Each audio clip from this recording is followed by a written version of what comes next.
Assalamualaikum warahmatullahi wabarakatuh. Jumpa lagi di channel Abizul. Apa kabar kalian semua? Semoga kalian dalam keadaan sehat selalu ya. Walaupun kondisi suara saya saat ini belum kembali 100%, tapi kita coba belajar bersama materi basis data, khususnya pokok bahasan struktur bahasa query SQL. Tapi ada baiknya, sebelum kita mulai pembelajarannya, dukung channel Abizul agar tetap terus berkembang dengan cara subscribe, like, dan share.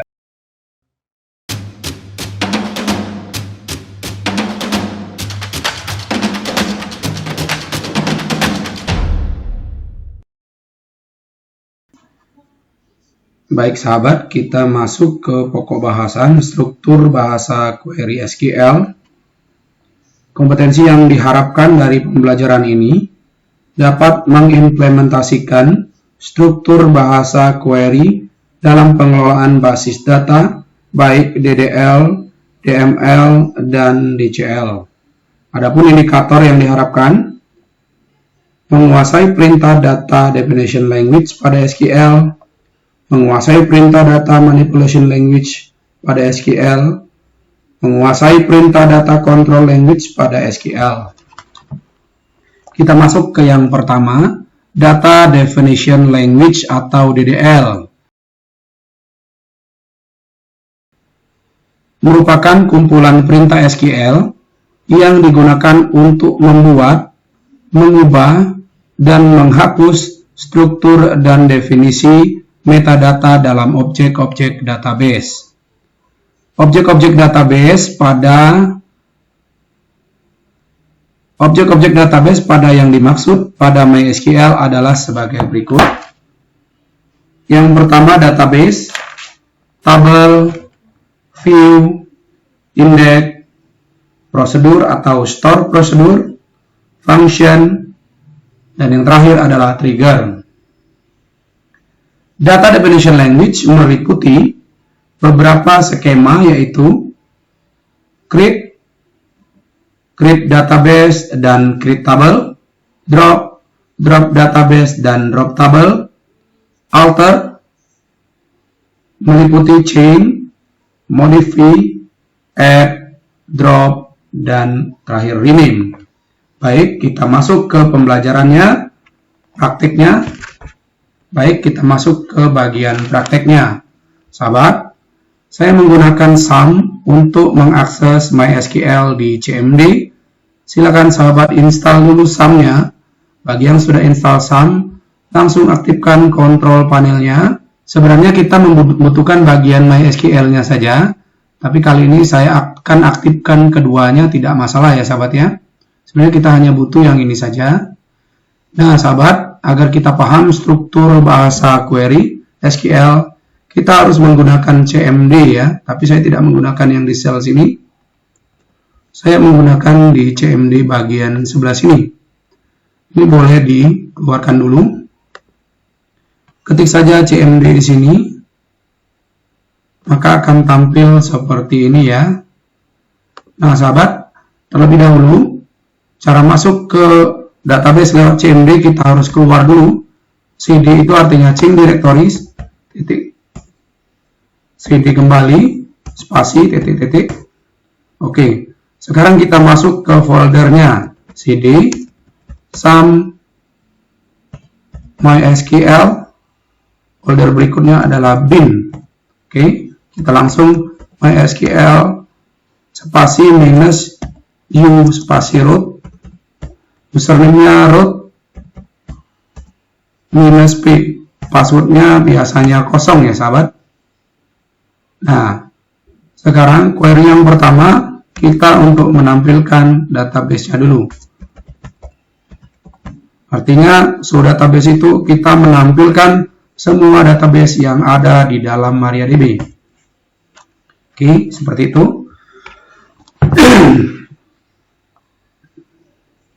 Baik, kita akan mencoba membuat database dengan query create database.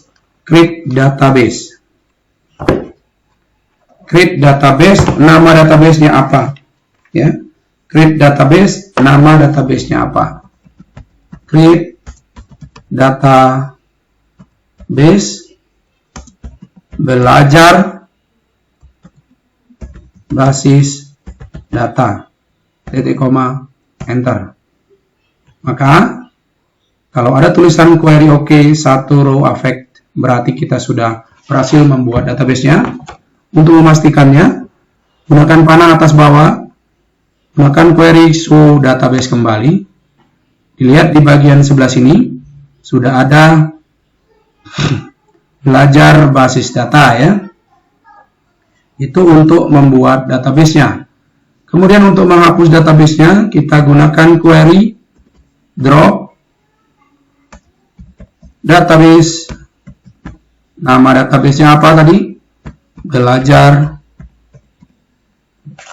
underscore basis data, titik koma, enter. Drop database, saya ulangi, basisnya kurangnya basis data, titik koma, enter. Maka ada tulisan query OK, no row affect, berarti kita tampilkan kembali. Maka database-nya sudah terhapus ya. Itu tadi saya ulangi kembali bagaimana kita membuat database dengan query create database. Nama database-nya base-nya adalah belajar basis data.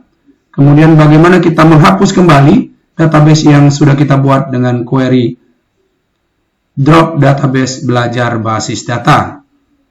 Selanjutnya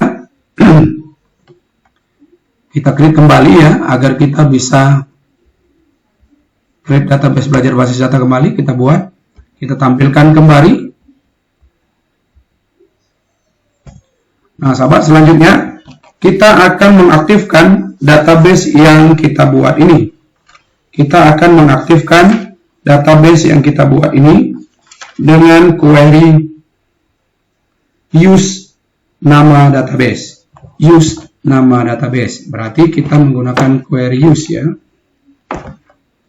Use, nama database-nya adalah belajar basis data, titik koma. Maka tulisan di sini ya, MariaDB belajar basis data ya.